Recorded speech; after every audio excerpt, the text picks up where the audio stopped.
नमस्कार, KP news के Karnataka bulletin में आपका स्वागत है। मैं हूं पूजा आपके साथ। चलिए शुरू करते हैं आज की खबरों का सिलसिला। उससे पहले एक नजर आज के मुख्य समाचारों पर डालते हैं। मतदाता सूची में नाम शामिल कराने की अंतिम तिथि 9 अप्रैल। बीदर में मूल निवासी फाउंडेशन की स्थापना। भाजपा के टिकट पर डॉक्टर सीएन मंजुनाथ को मैदान में उतारकर जेडीएस आत्महत्या कर रही है, डीसीएम डीके शिव कुमार ने कहा। कर्नाटक में हनुमान चालीसा विवाद पर घमासान। कर्नाटक डीवी सदानंद गौड़ा को टिकट देने को लेकर सिद्धू डीकेएस एक मत नहीं है।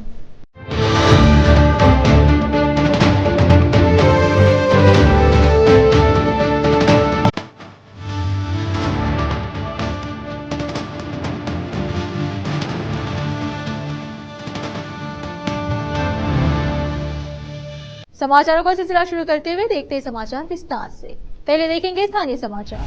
लोकसभा चुनाव 2024 के लिए चुनाव कार्यक्रम जारी कर दिया गया है और यह सुनिश्चित करने के उद्देश्य से कि कोई भी मतदाता उक्त चुनाव में मतदान से वंचित न रहे। मतदाता को अपना नाम जोड़ने की अनुमति दी जाएगी। मतदाता सूची स्थानांतरण दिनांक 9 अप्रैल 2024 तक है, इसीलिए अंतिम मतदाता सूची डाउनलोड करके तुरंत बीदर जिले की वेबसाइट bidar.nic.in और राज्य की वेबसाइट votersecigov.in पर अपना नाम दर्ज करा सकते हैं या elections.search.eci.gov.in मतदाता हेल्पलाइन ऐप, और यदि उनका नाम गायब है तो तुरंत अपने अधिकार क्षेत्र के मतदान केंद्र स्तर के अधिकारी BLO votersecig.gov पर जाकर अपना नाम जांचे। मतदाता सूची को वेबसाइट के माध्यम से या मतदाता हेल्पलाइन ऐप के माध्यम से या अपने संबंधित BLO के माध्यम से स्थानांतरित करने की आवश्यकता है। जिला रिटर्निंग अधिकारी और जिला कलेक्टर गोविंद रेड्डी ने एक विज्ञप्ति में कहा कि वे अपना नाम तहसीलदार के कार्यालय में फॉर्म 6 के माध्यम से दर्ज करा सकते हैं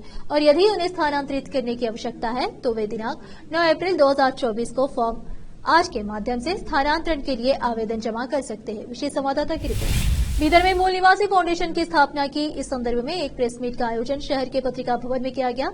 इस अवसर पर फाउंडेशन जिम्मेदारों ने बात की। कैमरामैन पपुराज का कवरेज करने में हमारे साथी विठल दास प्यागे जी और इस फाउंडेशन के संयोजक कन्वीनर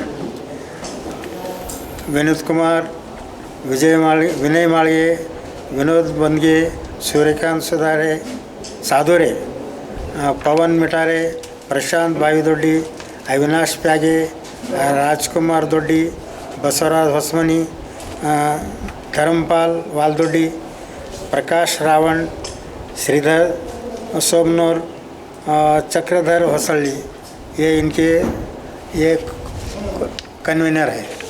इस मूल भारतीय मूल निवासी का उद्देश्य यही है कि देश में या राज्य में या जिले में, तो हमारा प्रोग्राम जिले से स्टार्ट कर रहे हैं।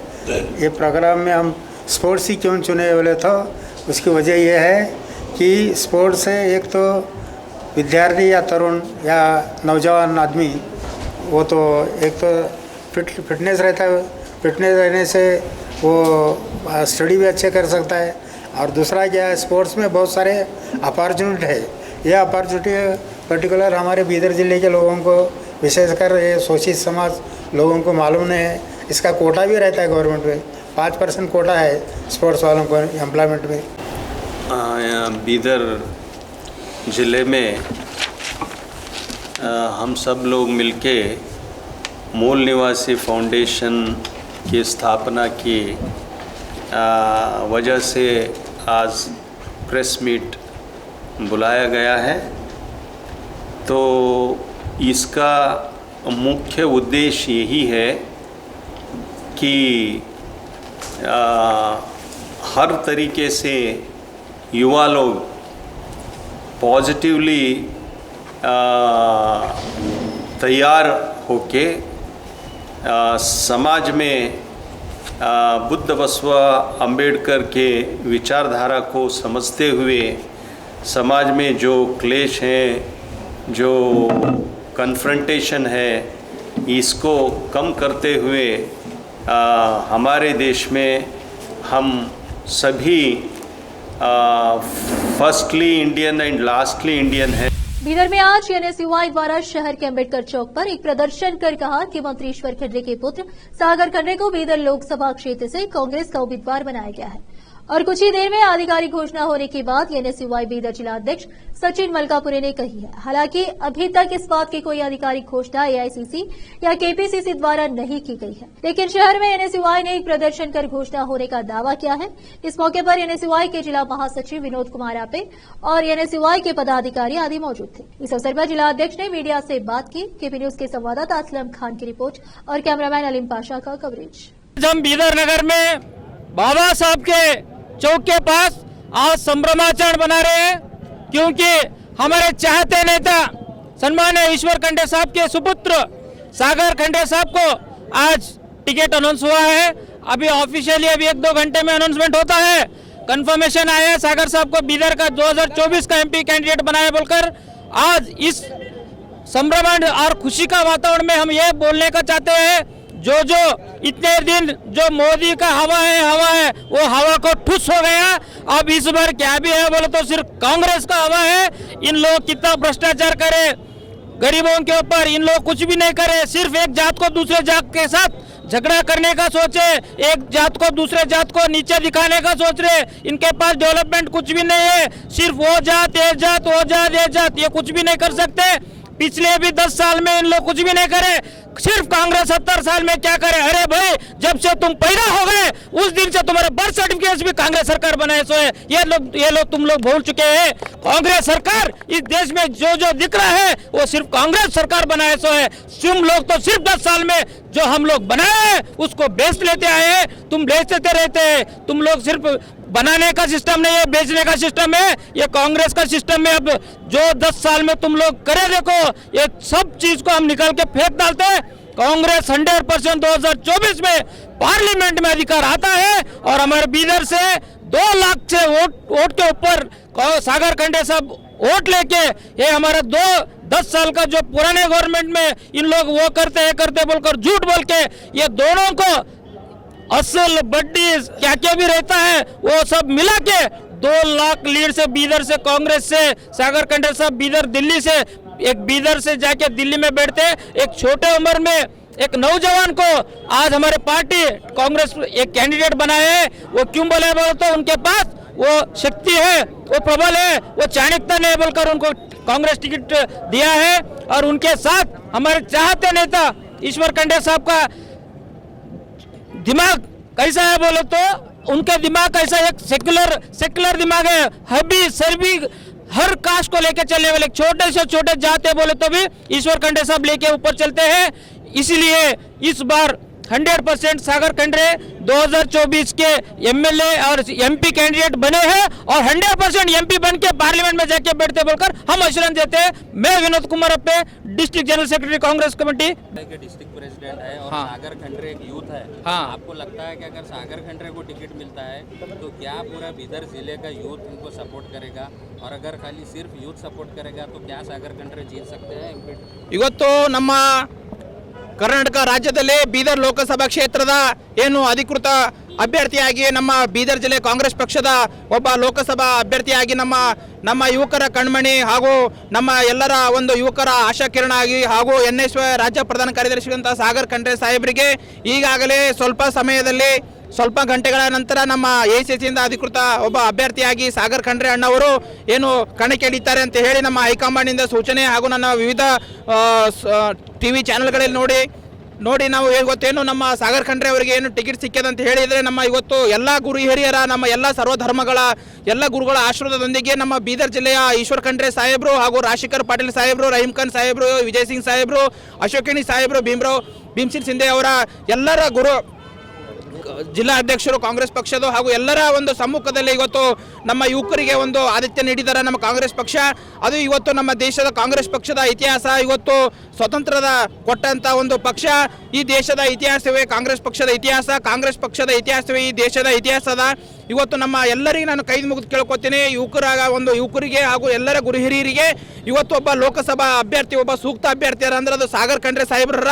ಅವ್ರು ಎಲ್ಲರೂ ಒಂದು 2 ಲಕ್ಷ ಬಹುಮತದಿಂದ ಗೆಲ್ಲಿಸಿ ನಮ್ಮ ಬೀದರ್ ಜಿಲ್ಲೆಯ ಒಬ್ಬ ಯುವಕರಿಗೆ ಒಂದು ದೇಶದಲ್ಲಿ ಇತಿಹಾಸ ಆಗ್ತದ. ಅತಿ ಕಿರಿಯ ವಯಸ್ಸಿನ ಒಬ್ಬ युवती समाचारों का सिलसिला ब्रेक के लिए चल लौटते हैं ब्रेक के बाद।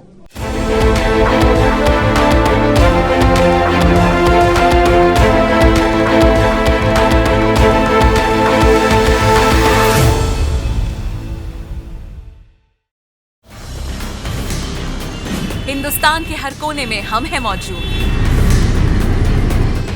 24 घंटे हालात पर गहरी नजर, खबरों से जुड़े चुपते सवालात और आपको दिखाता है धार्मिक, सामाजिक, राजनीतिक, लोकल और इंटरनेशनल न्यूज की सबसे बेहतर कवरेज,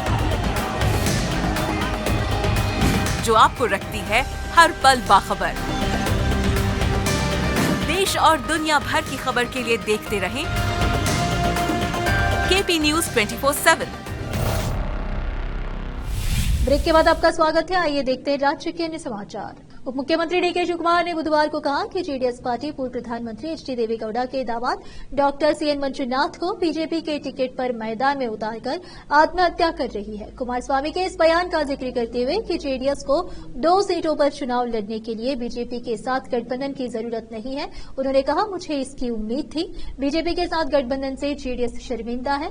बीजेपी दूसरे राज्यों में भी अपने सहयोगियों के साथ ऐसा करती रही है। यह उनका आंतरिक मामला है, उन्हें निर्णय लेने दीजिए। वह अपने सदाशिवनगर स्थित आवास पर पत्रकारों से बात कर रहे थे।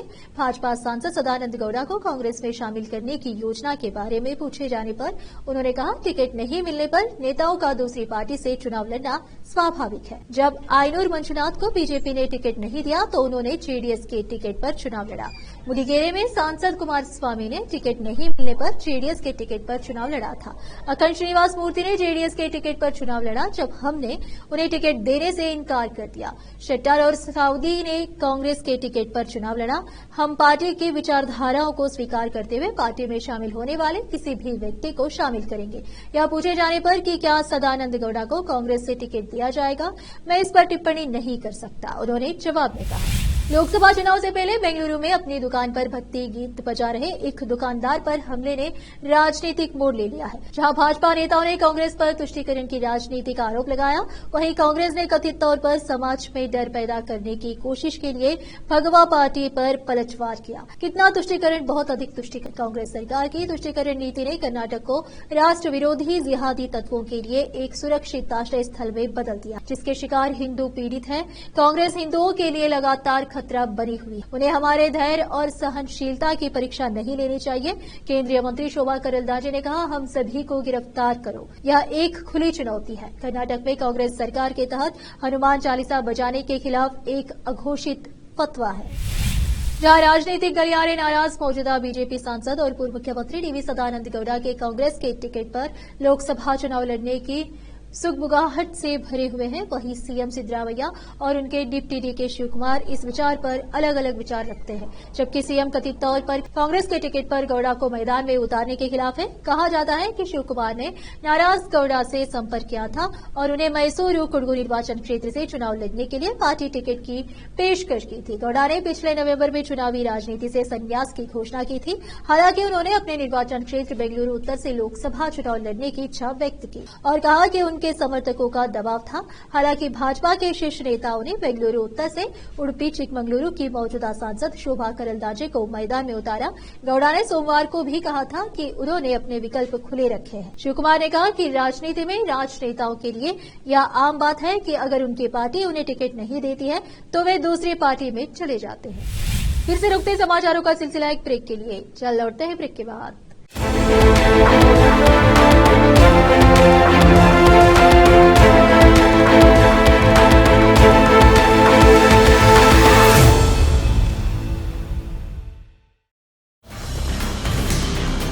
हिंदुस्तान के हर कोने में हम हैं मौजूद। 24 घंटे हालात पर गहरी नजर, खबरों से जुड़े चुपते सवालात और आपको दिखाता है धार्मिक, सामाजिक, राजनीतिक, लोकल और इंटरनेशनल न्यूज की सबसे बेहतर कवरेज, जो आपको रखती है हर पल बाखबर। देश और दुनिया भर की खबर के लिए देखते रहें केपी न्यूज 24/7। ब्रेक के बाद आपका स्वागत है। आइए देखते हैं अन्य समाचार। पूर्व मुख्यमंत्री और भाजपा केंद्रीय चुनाव समिति के सदस्य बीएस येदियुरप्पा ने बुधवार को कहा कि भाजपा 22 मार्च को कर्नाटक के 5 निर्वाचन क्षेत्रों के लिए सूची की घोषणा करेगी। नई दिल्ली में पत्रकारों से बात करते हुए येदियुरप्पा ने कहा कि बीजेपी जेडीएस के साथ गठबंधन में सभी 28 सीटें जीतेगी और पूर्व प्रधानमंत्री एचडी देवेगौड़ा केंद्रीय गृह मंत्री अमित शाह के संपर्क में है। उन्होंने कहा, एक बार सूची घोषित हो जाने के बाद मैं राज्यव्यापी दौरा शुरू करूंगा। केंद्रीय गृह मंत्री अमित शाह और बीजेपी अध्यक्ष जेपी नड्डा के साथ 5 पदों के लिए विस्तृत चर्चा हुई। उन्होंने कहा, अंतिम चर्चा प्रधानमंत्री नरेंद्र मोदी से की जाएगी और घोषणा की जाएगी। जिन बागी बीजेपी नेताओं को टिकट नहीं दिया गया है, उस पर येदियुरप्पा ने कहा कि वह बागी नेताओं से बात करेंगे और उन्हें मनाएंगे। उन्होंने कहा, उनके समर्थन से जीत हासिल करनी है। कर्नाटक की महिला एवं बाल कल्याण मंत्री लक्ष्मी हेब्बाळकर पर आंगनबाड़ी कार्यकर्ताओं के साथ बैठक करने और उन्हें अपने बेटे मृणाल के लिए प्रचार करने के लिए कहने का आरोप लगाया गया है, जो बेलगाम संसदीय क्षेत्र से लोकसभा चुनाव के लिए संभावित कांग्रेस उम्मीदवार है। हेब्बाळकर ने बुधवार को अपने गृह कार्यालय में आंगनबाड़ी कार्यकर्ताओं के साथ बैठक की। बाद में चुनाव अधिकारियों को बैठक के बारे में पता चला तो उन्होंने छापेमारी की। हालांकि उन्होंने इस बात से इनकार किया कि वह आंगनबाड़ी कार्यकर्ताओं से अपने बेटे मृणाल के लिए प्रचार करने के लिए कह रही थी। उन्होंने संवाददाताओं से कहा कि आंगनबाड़ी कार्यकर्ता उनसे मिलने यह अनुरोध करने आई थी कि उन्हें चुनाव कार्य से मुक्त कर दिया जाए, क्योंकि उन पर पहले से ही बहुत दबाव था। उन्होंने कहा, यह गलत धारणा है कि मैं उनसे मृणाल के लिए प्रचार करने के लिए कह रही थी।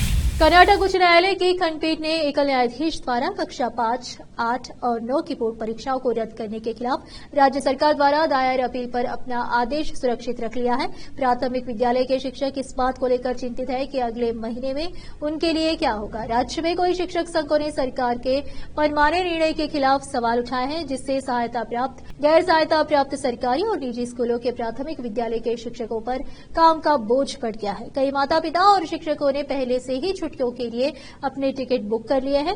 अगर आने वाले दिनों में 5वीं, 8वीं, 9वीं की परीक्षाएं होती हैं तो यह शिक्षकों के लिए बड़ी समस्या होगी। हमारे पास पहले से ही आवश्यकता के आधार पर एसएसएलसी परीक्षाओं के लिए निगरानी है और उसके बाद अनिवार्य चुनाव ड्यूटी, प्रशिक्षण और चुनाव होंगे। इन सब के बीच मूल्यांकन भी करना होगा।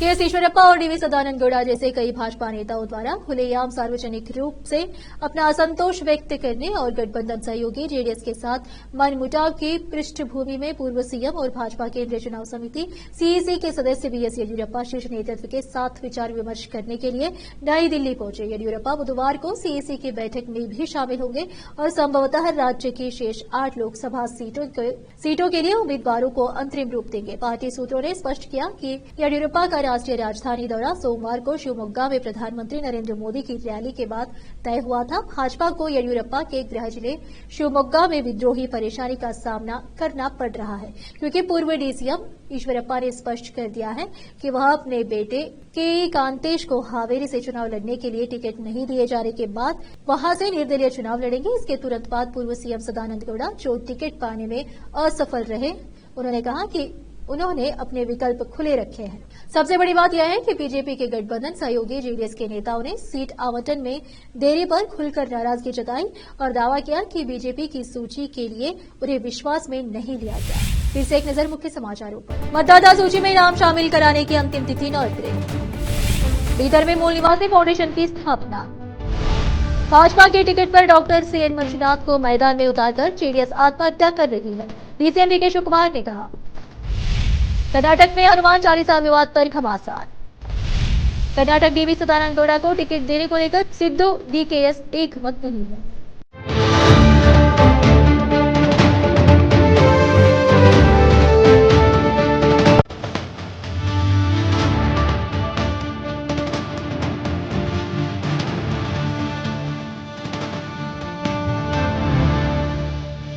केपी न्यूज के कर्नाटका बुलेटिन में आज इतना ही। आप देख रहे थे केपी न्यूज का कर्नाटक बुलेटिन।